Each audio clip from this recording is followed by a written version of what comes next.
today, and so thankful for all the Lord's blessings. We're glad to be back in our auditorium and appreciate the service this morning, and just thankful for those that were able to come out, and looking forward to a good meeting tonight. So we're here to worship the Lord, and Brother Phil's going to come and lead us in a song. So let's all stand together and you worship the Lord tonight while we sing.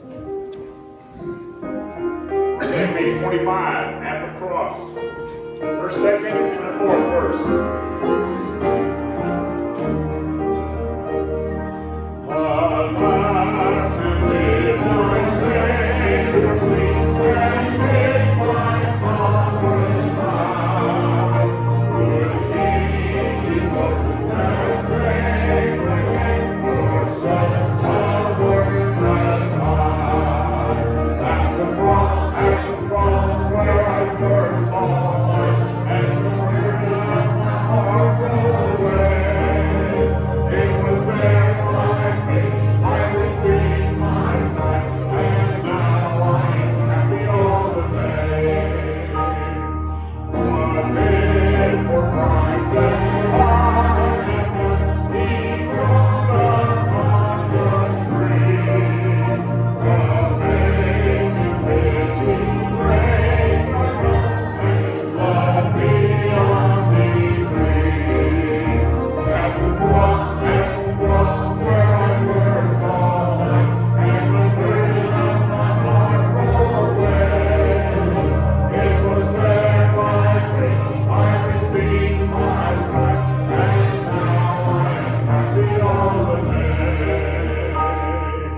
But cross of grief and every breath, the breath of love I owe.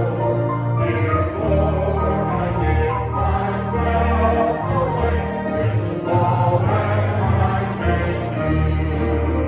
At the cross where I first saw light, and the burden of my heart rolled away.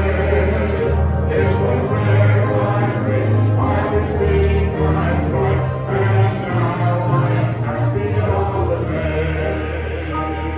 Let's sing page 52, Brother Phil, where we'll never grow old. Amen. Amen. Amen. Page 52.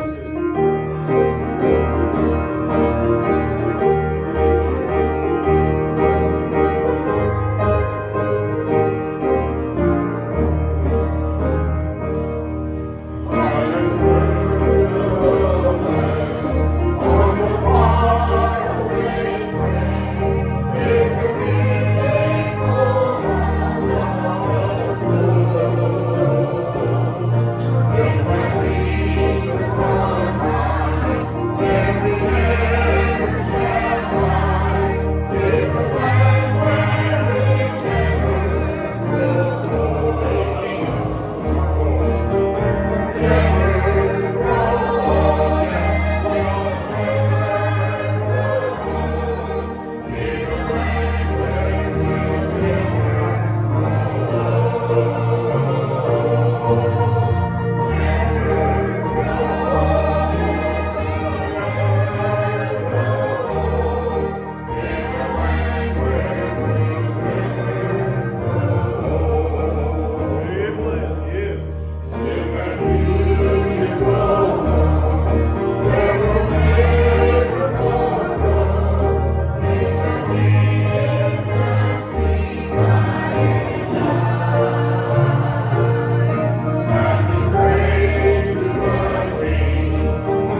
Amen. You can be seated.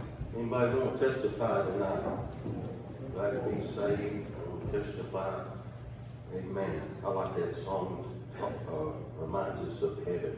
Amen. We don't know exactly how it's going to be, but we like to try to imagine what's going to be. A glimpse of it. Our loved ones up there, and I'm really not trying to be funny. I was just thinking about, and our voices will blend.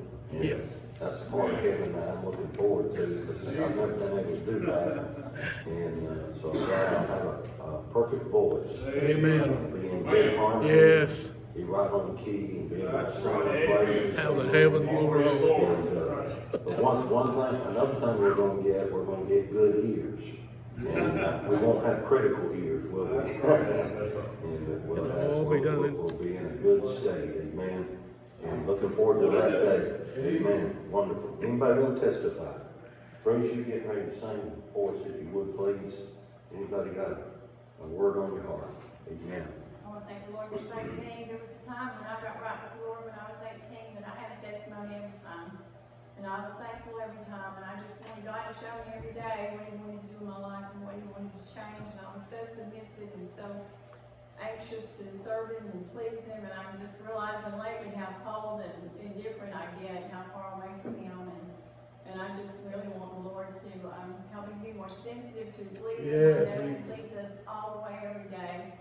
But so many times I'm picking up the plans and going on my own way without even thinking about what He wants for me. And I just want to be a better Christian in these last days.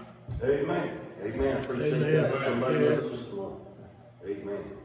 Or tonight. I'm sorry. Got my time mixed up here. All right. Bruce, you sing for us, okay? Appreciate you so much.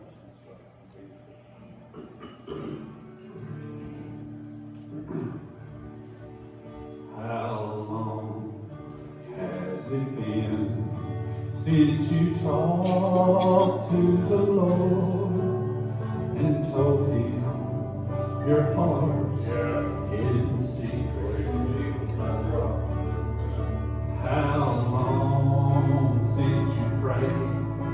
How long since you stayed on your knees till the light shone through? How long has it been since your heart felt at ease? How long since you left the overcome? Can you call him your friend? How long has it been since you knew that He cared for you?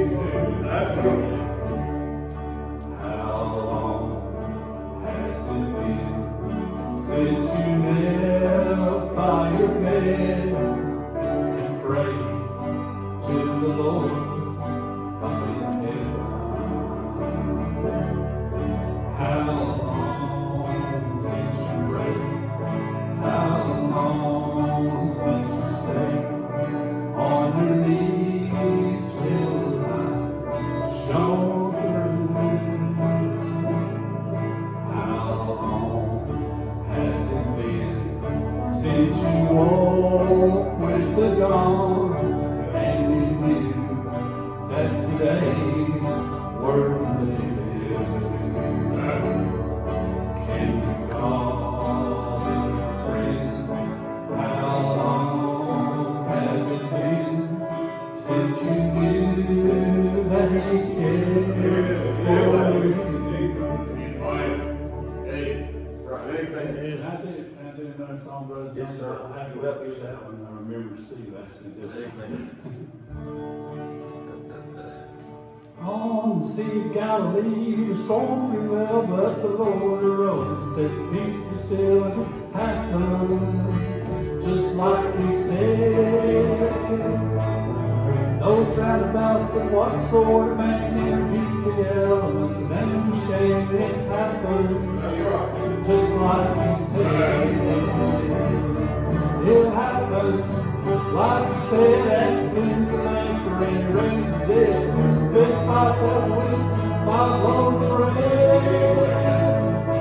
Then he said greater things than this shall you do, 'cause I'm gonna make conversation with you, and it'll happen just like he said.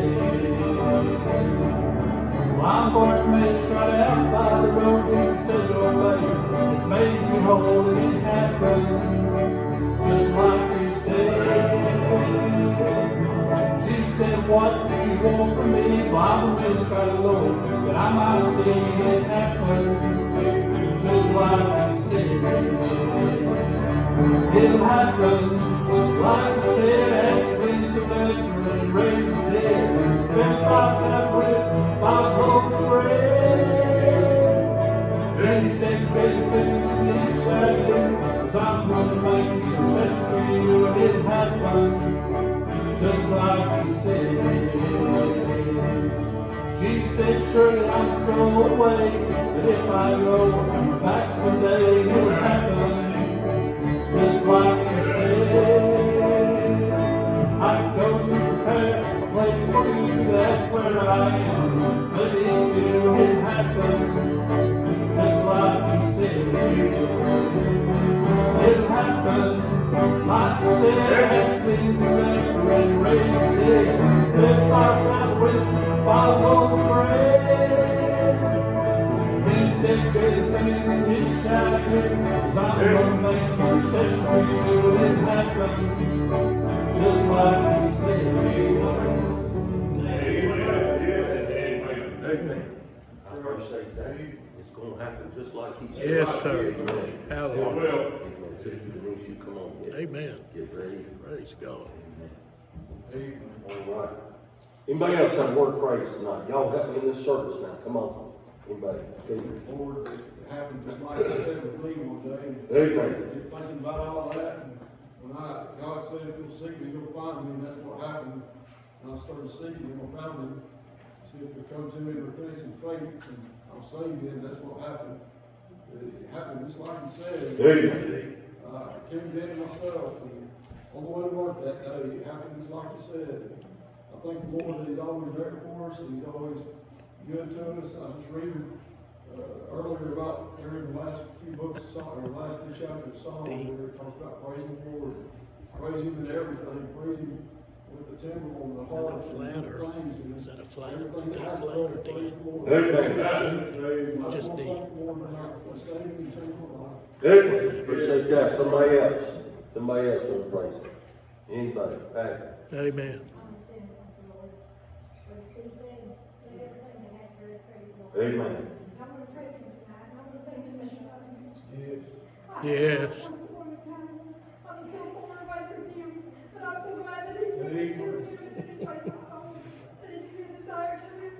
Amen.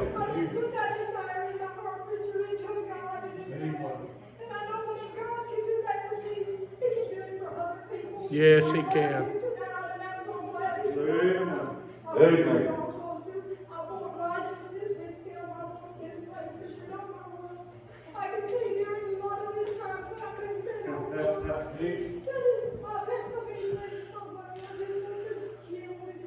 Amen. Amen. Amen. I appreciate that. Amen. Wonderful. Amen. All right, you practice it. C flat. E flat.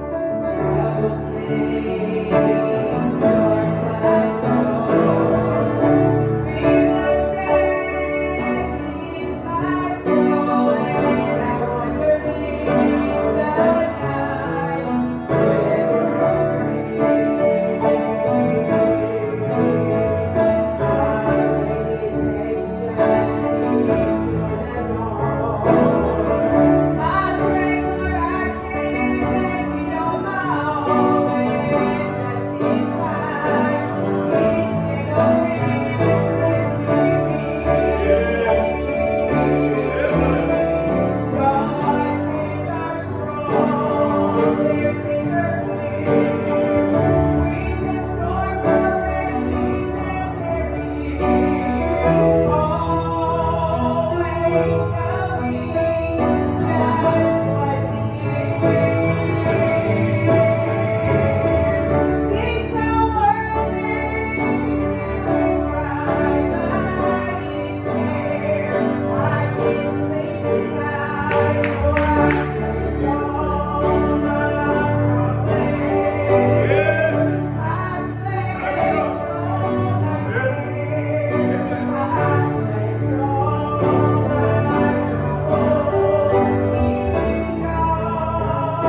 going to sing a song, and they're coming getting ready.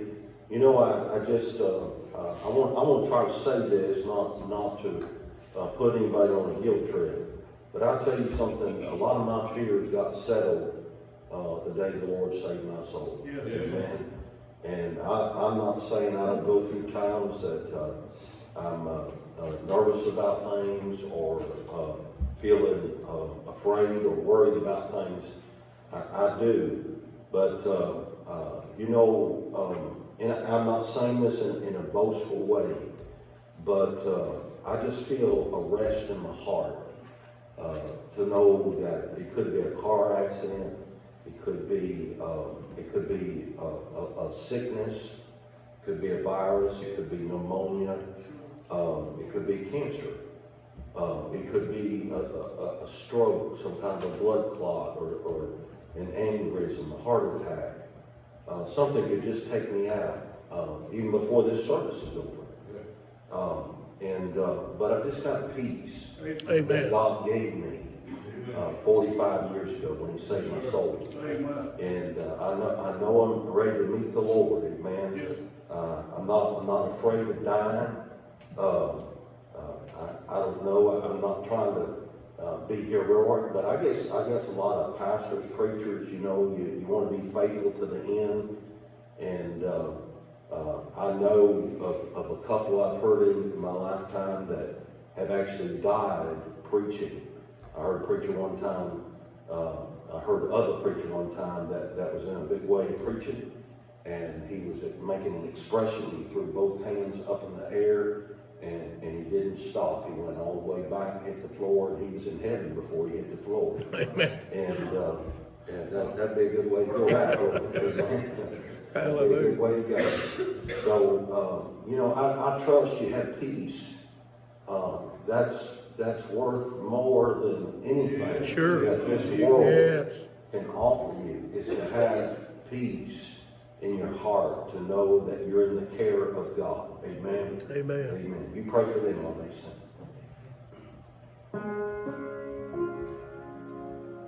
My Jesus, I love thee. I know thou art mine. For thee all the follies of sin I resign. My gracious Redeemer, my Savior art thou. If ever I love thee, my Jesus, 'tis thou. I love thee because thou hast first loved me and purchased my pardon on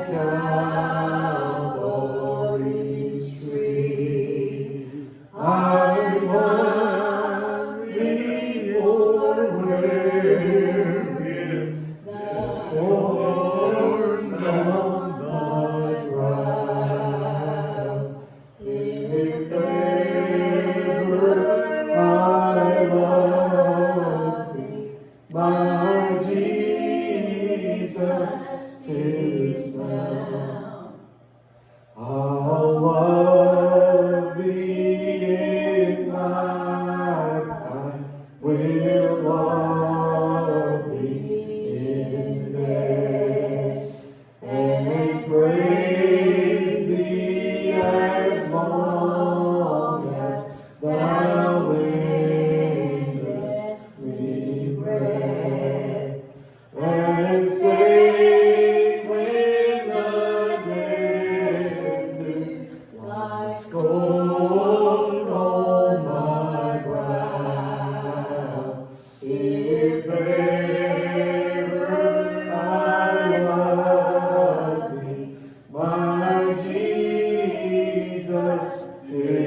Appreciate that.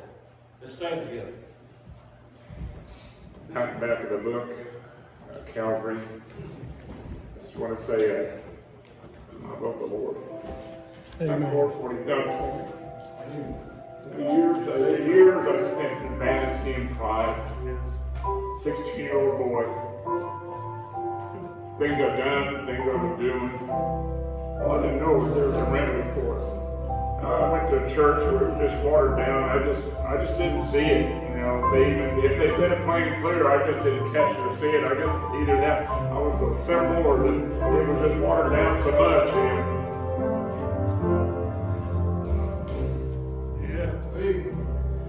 One day, Yes. there was a preacher that stood up and said there was hope for me as a 16-year-old boy. I can have all that forgiven. I can have a new life in Christ. That day He saved me, boy. Gave me that new life. Gave me that joy and peace in my heart. I thank the Lord for it, I like this old-timey way. I've been saved for about 51 years, something like that, but I've been in it for about 46. Well, I'm not regretting it, I'm loving it. I'm loving the saints of God. I love the old paths. I love the remnant that has a hunger and desire for truth. Because one of these days we'll answer for it, I want to be faithful to my Savior. Oh, what a Savior. What a Savior. Oh, if you're not saved tonight, won't you just come to Him tonight? Yes, that's right. He'll give you that peace of heart. Oh, you don't understand it, but He'll give it to you. He'll forgive your sins, cleanse you all up, clean you all up. Right. Give peace and joy in your heart. And He'll be able to stand up and say, this is what He did for me one day. Here's I spent vanity and pride. But then He saved me. Let's sing at Calvary. Years was spent in vanity and pride. Everyone my hope was free, sanctified. Knowing God it was for me, He died on Calvary. Mercy never failed, grace was free. Pardon never multiplied to me.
Open it up to the book of Ruth in chapter number 1. The book of Ruth in chapter number 1. We started preaching a message this morning from this passage of scripture. This morning we looked at the first 6 verses and and then went and closed out from verse number 19 to 22. I just want to read my text verse tonight and have prayer, and then you can be seated. My text verse is in verse number 21. And Naomi has come back. She's back there in Bethlehem, Judah, and she's come back with Ruth, her daughter-in-law, and they're asking a question. Is this Naomi? Is this Naomi? Probably the toils, the stress, the scars of life. Almost 10 years has passed, and they're looking at her, and it's hard to believe. Is this the same one that we remember that left us 10 years ago? So she's come back in, and she's saying, call me not Naomi, call me Mara, for the Lord hath dealt bitterly with me. Verse 21, our text verse. I went out full, and the Lord hath brought me home again empty. And we're looking at those three words, home again empty. Yeah. Father, help us tonight. I need your help to preach the word of God. I pray for your power to speak to hearts. And Lord, help our families. I pray that we see revival here at this church. Lord, let it start with me. I pray that you'd revive me, help my home. And I pray that you'd work throughout our church, Lord, we pray. And Lord, speak to hearts tonight. In Jesus' name we ask it. Amen. You can be seated. Home again empty. So we were looking at Moab a little bit in the introduction this morning, and understanding that this was a place of wrong influence for Elimelech to take his family down into Moab. And there the idolatrous worship was taking place, and the influence was there, and it was open, and influence will affect your family. Amen?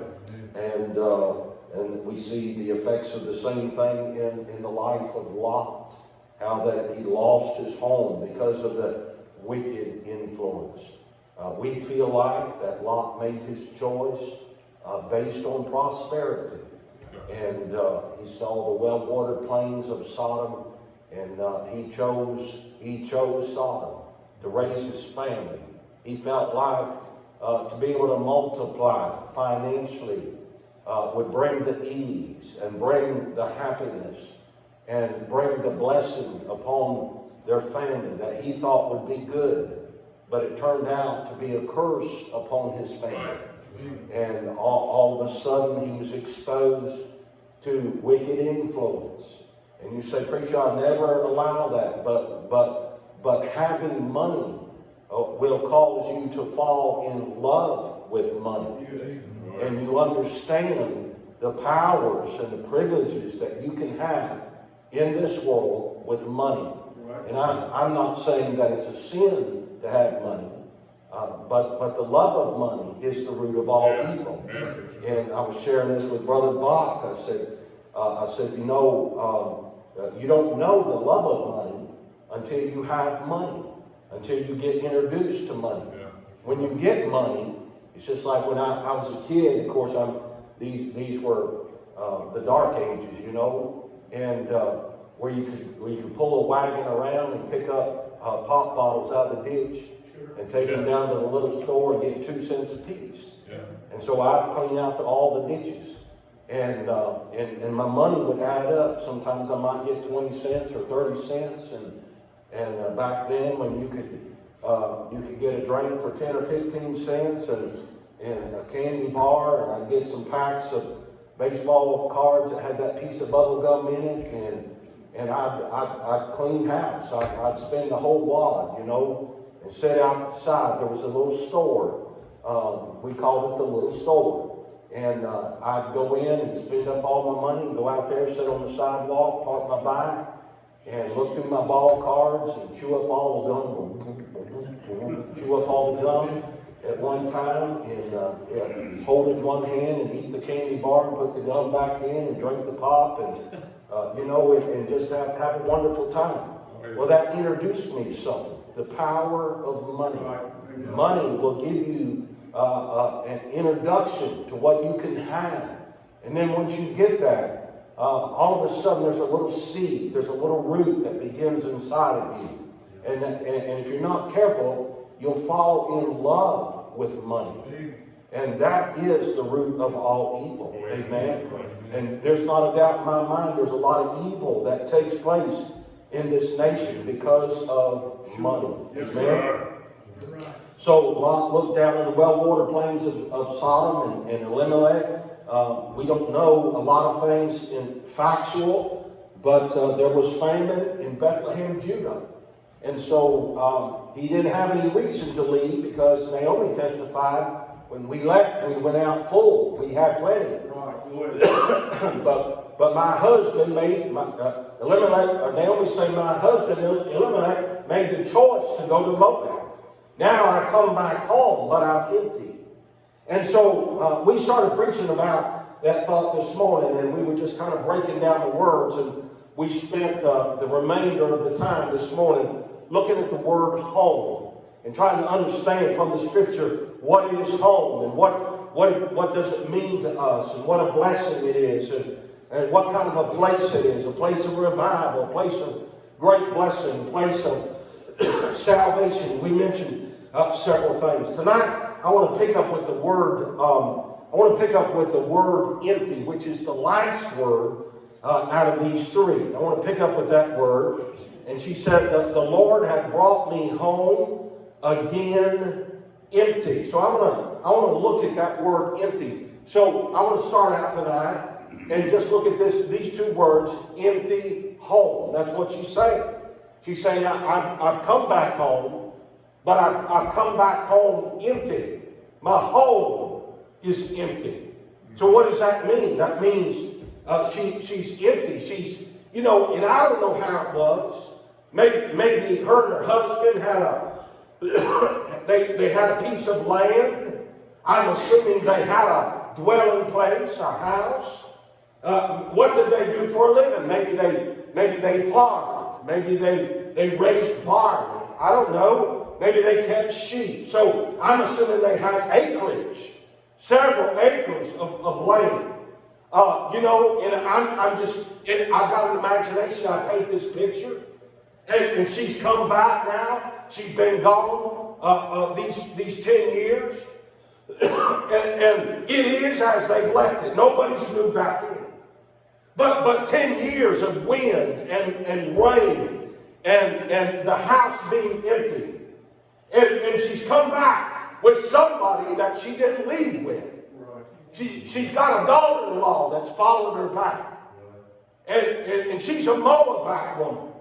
And she doesn't know the God of Israel. She doesn't know God's people. But something about Naomi and her influence in Ruth's life has caused Ruth to embrace Naomi and to embrace Naomi's people and Naomi's God. And she's made the statement that your God is going to be my God. And your people are going to be my people. Amen. I didn't say that publicly when I was sitting on that back row the day God saved me. I didn't say that, but I come to that conclusion in my heart. I'm going to get saved. I want to be saved. I want peace. And I want to be identified with God's people. And I want to know that if anything happens to me, that I'm going to be with God for all eternity. Amen. And so when I left that pew, I meant to be born again. I didn't come down to talk about it. I didn't come down to bargain about it.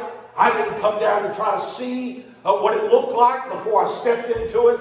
I meant to be saved. Listen, before I got up off my knees and left that church house, I meant to be saved. Amen. Probably got saved back there. Amen. I don't know all that. But I know God saved me. That's right. He saved my soul. And I appreciate it. And He has been more than I ever thought He would be. Amen. And I'm thankful for that. But she's come back there. I don't know what it looks like. I picture in my mind maybe just a little out there by the dirt road. Maybe a little rock wall. maybe just a little short front yard, maybe a little rock house, just not far off the road, and there's a mailbox, and the little flag thing won't stay up anymore. It's hanging down, and the door's been torn off the mailbox, and the yard is all grown up. And there's that same oak tree in the backyard. And the weather has dry rotted the ropes where the boys, Maida and Chilion, used to get out there. And she's seeing it now after 10 years. And she's standing out there, and the yard's all grown up, and the glass is broke out, and the door's swinging open, and it's just barely on one hinge, and the shutters are hanging just on one screw, and she looks at it, and she can't move, but her mind is playing back. She sees the flower garden, the little vegetable garden in her mind, and she sees the yard that used to be all mowed and trimmed, and how she used to get out there with her hair and just to pull it up on her head and get out there and work in the flowers, and she sees all that in her mind, and she hears the boys in the backyard pushing each other and hollering and playing, and she looks out over the horizon there, and in her mind, in her eyes, she sees her husband leading the yoke of oxen in where he's been working out in the fields, and she kind of comes to. Ruth maybe speaks to her and says, "Mama, are you okay?" And she kind of comes back and she looks around, and it's not that way anymore. It's all empty. It's all grown up. And she says, "God's brought me back." And she says, "It's not like it used to be." She says, "I'm coming back, but I'm empty of my marriage." You know, it's amazing. I'm always trying to. I always want to preach things to help people, but there's two sides of that. You have to have a compassionate heart. But in our churches now, our churches are loaded with situations where people have been emptied of their marriages. They've been emptied. They've been wounded. They've been hurt. They've been pulled apart. And it's a reality. It's a reality. We have to preach. Some people don't say anything. Probably some people maybe have drifted from our church because I have preached the truth about marriage, and I can understand it being hurtful. Maybe I can't understand it to the point of experiencing it, but I can imagine it would have to be hurtful. It has to be. But I have to preach what it is to the young people and to the people who are married. I have to preach what it is. Amen. She's come back, but she's empty of her marriage. She's come back, but she don't have her kids. She don't have her kids. You realize how many people still have their kids living, but they don't have their kids. They don't have their kids. Their kids have turned. They've made an about face. They've gone a different direction. And you have to be careful of that. Because if you're not careful, you'll allow your kids to pull you away from God. Amen. And she's come back. She's empty. She's empty of her marriage, her children. She's empty of all the things that we described this morning about what a home is. A place of comfort. She don't have her home. She doesn't have any comfort. And she says, "Call me not Naomi. Call me Mara," which means bitter. The Lord had done. She's lost her comfort. She's lost her peace. She says, "I'm back, but I'm empty. I'm empty." She's lost that blessing. She's lost those nights sitting down at the table and Elimelech asking the blessing, and then breaking bread, pouring cups of milk and water, and conversing one with another. That will never be again. It's gone now. It's all gone. She's come back and she's empty. I want to ask you a question tonight and give you a few things. What empties a home? What empties a home? We know what a home is, or what we preached this morning, but what makes a home get empty? Can I say this? I want to say hatred empties a home. Hatred. There's a lot of hatred in a lot of families. And if you've got any hatred in your heart toward family members, you better let God deal with that and get it out of your heart. The Bible says in Proverbs 15 and verse number 17, better is a dinner of herbs where love is than a stalled ox and hatred therewith. You know what that verse is saying? That verse is saying better is a dinner of herbs. You know, better is a bowl of raw spinach, of lettuce. Better is a dinner of herbs, a bowl of green leafy herbs. It'd be better to eat that. That would be described as a dinner for paupers, people who are poor that have had to go out in the fields and the woods and pick herbs and bring them in and didn't have any meat to give their family. And so it'd be better is a dinner of herbs where love is. Where love is. He's saying better would it be to be poor and have a home where love is than a stalled ox. Do you know what that means? That's in reference to wealth. You've got an ox that's stalled. You don't let him roam in the fields and work his muscles, but he's being stalled and he's being grain fed. He's being fattened. And he's going to produce those thick, tender steaks. That describes a home where wealth is at. He said that a stalled ox and hatred therewith. You know, I don't know a lot of rich people, but I've heard of rich people. I've heard of rich people where husbands and wives can't stand each other. I've heard of rich people where the children in the home, where there's wealth, can't stand their parents. They're brats. They've never had their backside whooped. They've been given everything in their life. When you raise a little child that way, it will stay that way all of its life.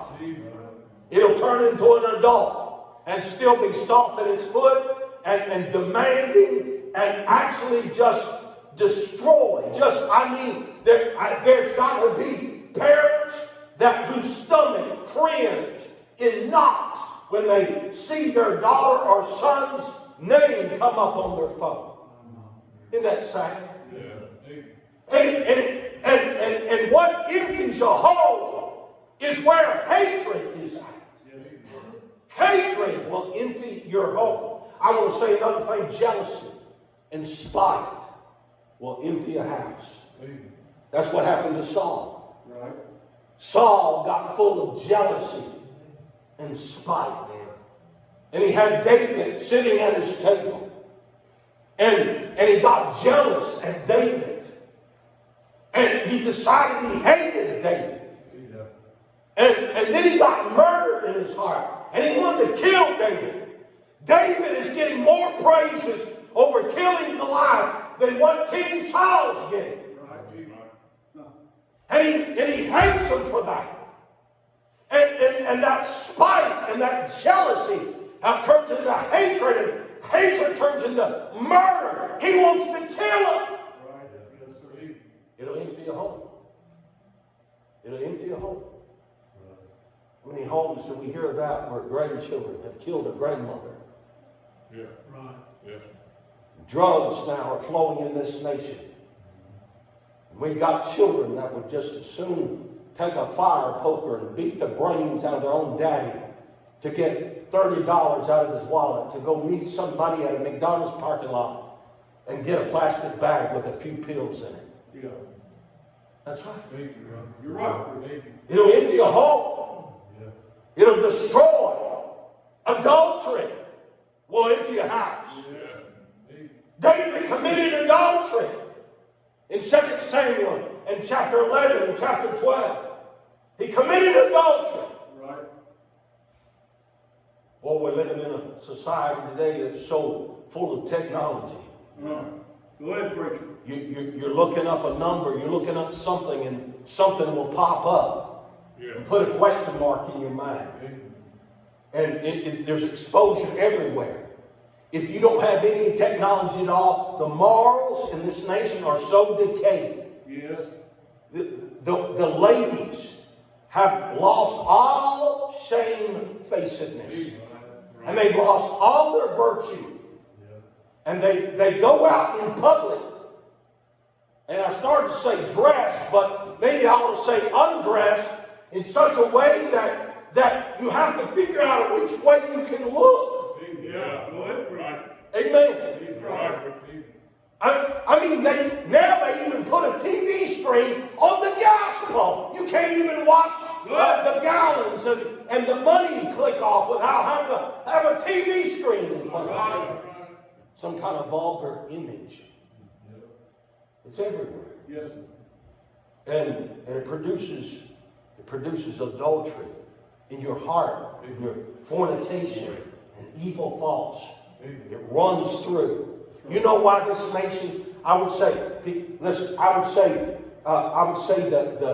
the filth, trafficking, of filth.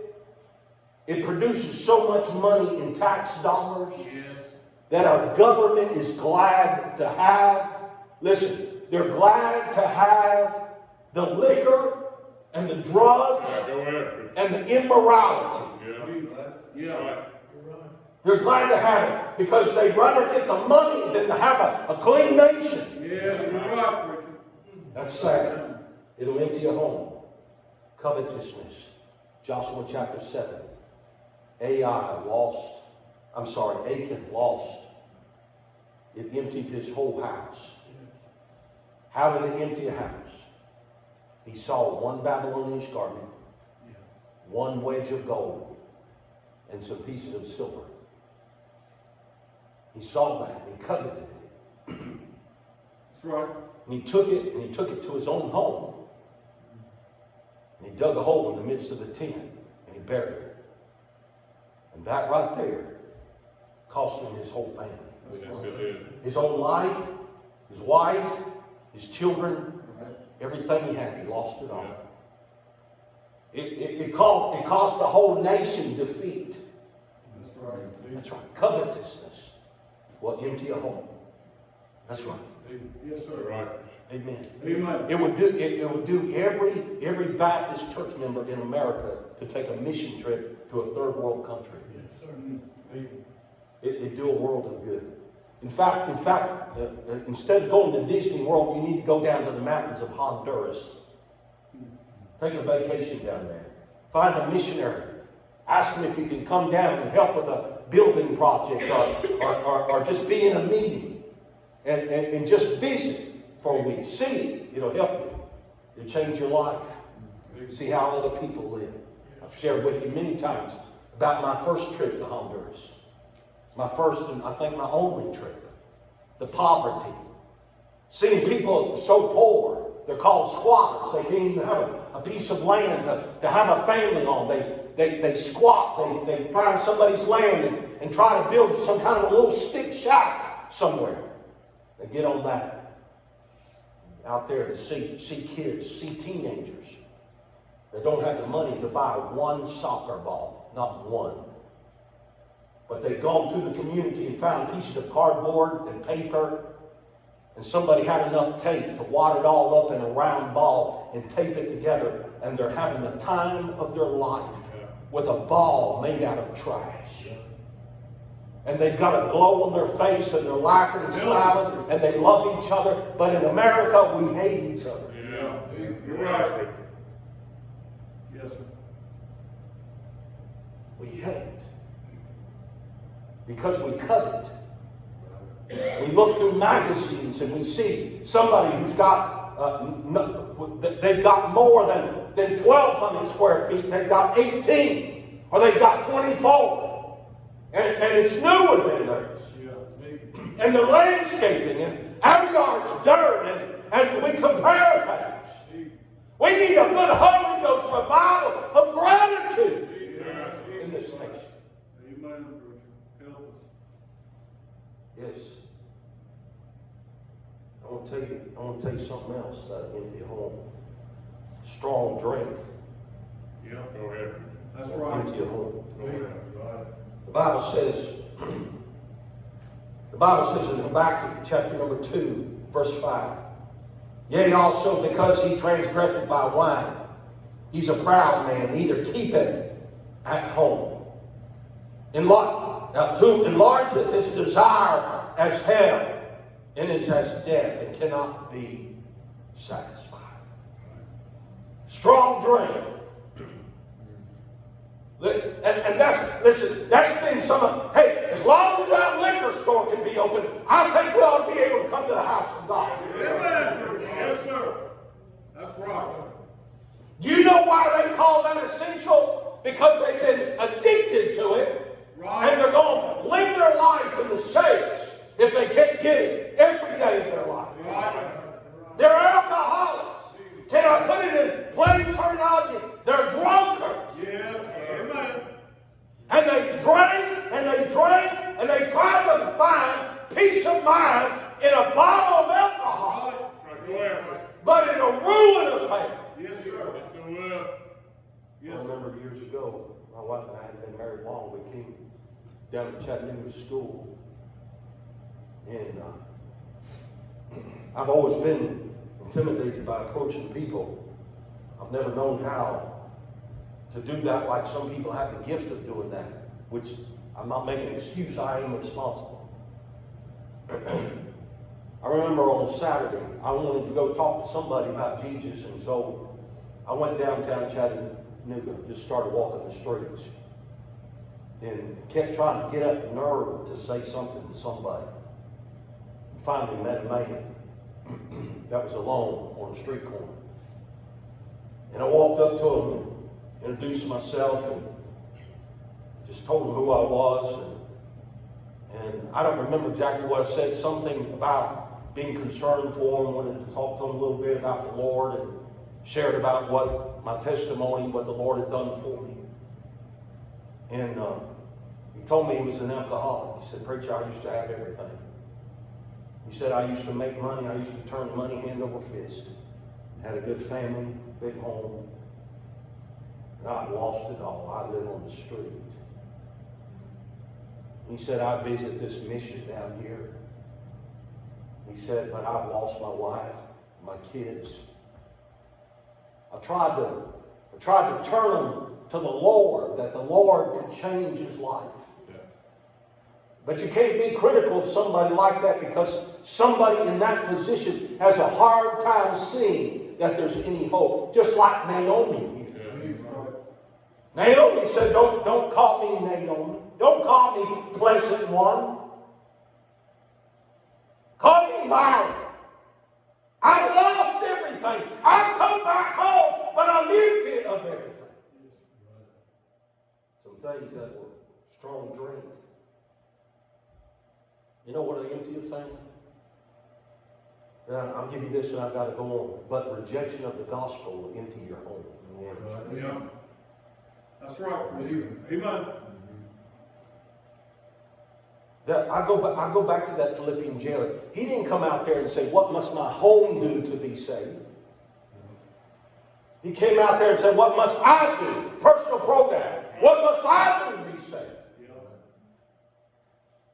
But it was Paul that inserted "and thy house." Do you know what I believe God's intent is? I believe his intent is to save your whole family. Yes, sir. I believe Amen. that. He wants you, your husband, your wife. He wants the children to be saved. That's right.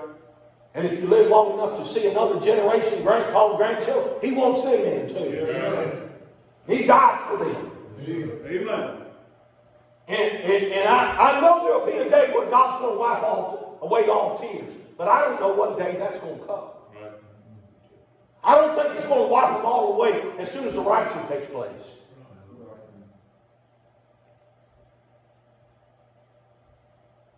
And the rich man lifted up his eyes in hell, and he was neglected of one drop of water. But all of a sudden he remembered his family. That's right. My family. You know what he was saying? I'll never see my parents again. But I don't want to see my brethren down here. He said, I don't want them to come to this place. I don't want them to come to this place of torment. I don't want them to be here. You know what that's telling me? That a rejection of the gospel will empty a home. It will separate family members. Yes, sir. Some of you have already buried family members that are in heaven tonight while I'm preaching. And you're saved. You know what that means? It means you never see them again. Yeah. That's right, preacher. That's sad. I believe it's not only sad in my heart, but I believe it's sad in God's heart. Yeah, sure. You know. I believe He wants families to be together. Yes, it is. You know, in hell is a place of isolation. Right. But heaven is a place of reunion. Amen. Oh, yes. That's right. Yes. Amen. So when I get to heaven, I get to see my mother-in-law again. My mama, my daddy-in-law, my dad. Those loved ones that have gone on before us. I'll get to see them again. Amen. Those that have passed on. Amen. That's right. That's right. I was trying to think of that name my mother-in-law used to call me. Every time, it would thrill me to bring her to a point of frustration. And she'd call me a name. I can't remember. Maybe it's a good thing I can't remember. Maybe I should have incorporated it into the message. She was just a little, frail woman, but had a lot of spunk. My wife will tell you, her and her brothers wouldn't have clothes and food to eat if it wasn't for my mother-in-law. Always giving. When she didn't have food to spare, if there was a family in the community that was in need, she had something to cook. And they were trying to take up money to bury someone out of a poor family. Somehow she would always have a $20 bill from somewhere to put in the plate. Amen. Heaven's a place of reunion. Hell's a place of isolation. People that reject the gospel are doing something that empties the home. I want to give you this last thought and I'll be done tonight. But I want to look at this word again. We've looked at the word home and we've looked at this word empty home. But I want to look at this word again and look at it in this sense, home again. You know what the word again means? Sometimes Mr. Webster blesses my heart with some of these definitions. Again means a second time. Right. And as soon as I read that phrase, second time, I thought, second chances. Yes, sir. That's right. God is a God Lord. of second Yeah, chances. that's right. Yes, sir. Home again. And she wipes the tears back, and she looks at this Moabite girl. And you know what she's calling her? She's calling her daughter. Yeah. That's right. She says, and it's not in the Bible, it's just kind of Ronnie Jones' variation here. She says, Ruth, I lost my husband, and I buried my 2 boys, and Orpah's gone back to whining and dancing the dance halls. She's still in Moab.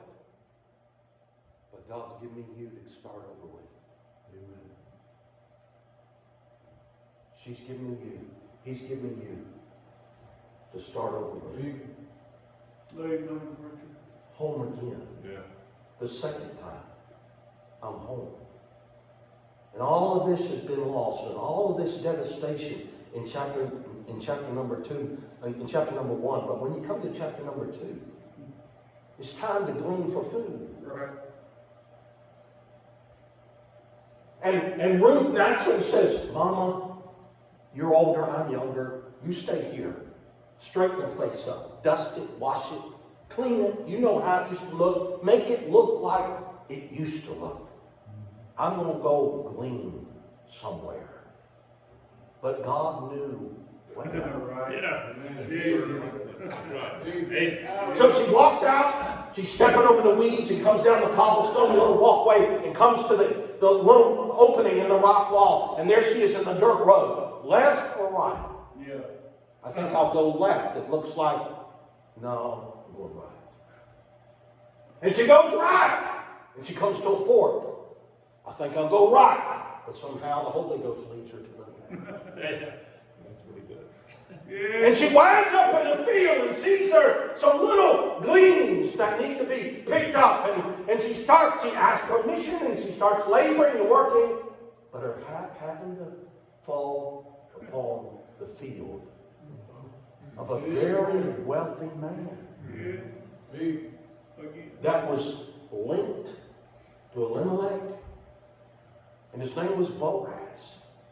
And he happens to be a type of Christ. Yeah. Ruth, you don't know this, but you have done landed in the right place, girl. That's right. Yeah. Amen. That's right. And he shows up and he notices her. Do you remember when God noticed you?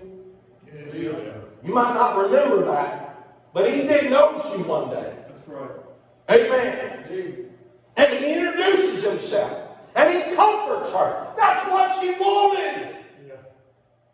He speaks to her words of comfort. She's afraid.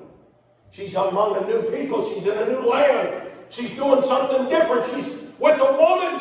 She's only known for 9 or 10 years. Yeah. Or less. He speaks to her and he comforts her. You come to chapter number 3. And you see the works of conviction, total surrender. And Naomi's took knowledge. She knows who Boaz is. Yeah. And she knows how to instruct this Moabite girl exactly what to do. Yeah. She said, if you'll mark where he lays down, if you'll go in and lift up the bottom of the blanket and lay yourself at his feet, he's going to turn over one night during the night. And he's going to wake up. You see, Naomi knows the process. She's done been there. Yeah. And she said, he'll rouse up and he'll be startled that somebody's at his feet. Who is it? It's Ruth. Yeah. I've come to lay everything down about me at your feet. Amen. That's exactly. And listen, hey, she pours her heart out and he makes his promise to her.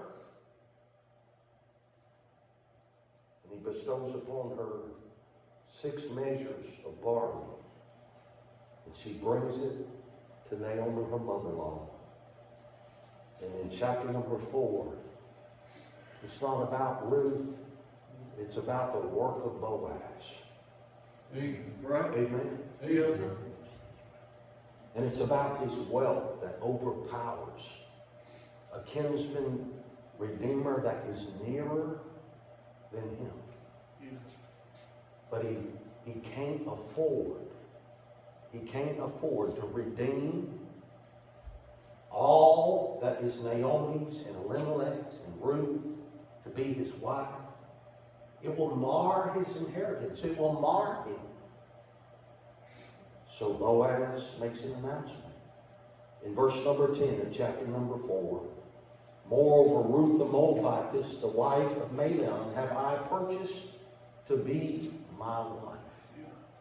And they're wedded, and they come together, and there's been a conception. And you come all the way down to verse number 14. And the women said unto Naomi, Blessed be the Lord, which hath not left thee this day without a kinsman, that his name may be famous in Israel. And he shall be unto thee a restorer of what? Thy life. And a nourisher of thine old age. Look, verse 16, I love it. And Naomi took the child and laid it in her bosom and became nurse unto it. You know who the child was? Little old Obed. She had in her bosom the very lineage of Jesus Christ. Yes.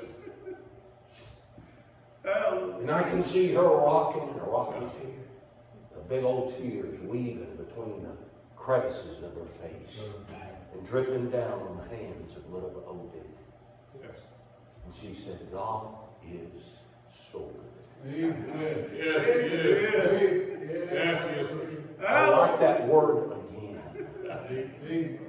A second chance. A second time. God is able to give a second time. Can I say this about God? I think he's full of a lot of second times. Sure. Amen. Aren't you glad? How many of you experiencing second times? How many times have I got on the knees and said, Lord, I need another second time. I need another second time. And another second time. And another second time. You're right. The Lord that brought me home again empty. When she made that statement in chapter number 1, she didn't know about chapter 4. Yes. I kind of think that by the time Naomi got to chapter number 4, she probably, it's not in the scriptures, but she probably said, don't call me Myra. Call me Naomi. Yeah. Blessed one. Blessed one. Aren't you glad we got a God like that? That's what our families need. We need that second time. That second chance. And that's what God's so good about. If you're married for 50 years, there'll be 50 years full of agains and agains and agains and agains. That's right. Yes. Home again. I just want to share those thoughts. I don't think I'm going to give an invitation tonight. But don't be the cause for an empty home. Yeah. Yeah. Don't practice any of those things. It's going to empty your family.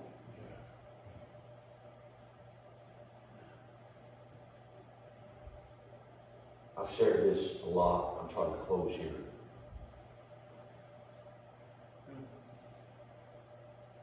Every time one of our children gets saved, we have them call my dad and make a report. My dad was always thrilled to hear when one of our children got saved. I've noticed now that my children are doing the same thing with their children. Call Mama and Papa. Tell them what God's done for you. Right. That's a good thing. And someday when I get to heaven, I won't be at the feet of Jesus, but I'd like to be there holding hands with my wife, my daughter, my son-in-law, my son Steve, my son Michael, his wife Stephanie, Nate, Isaac, Emily, Mackenzie, Titus, Kendall, Kate, and little Carter May at the feet of Jesus. I don't know of anything more precious. Good. You can have my house, you can have my truck, you can have my little wood shop, you can have my half-acre plot of land. can you have anything in the house. But I want my home. I want my home in heaven in Jesus. But the Lord's changed my mind. Let's bow our heads, close our eyes. I'm going to give you an opportunity to come. Maybe you need to bring your family tonight. It'd be all right. If you don't want to come up here, maybe just right there in the pew.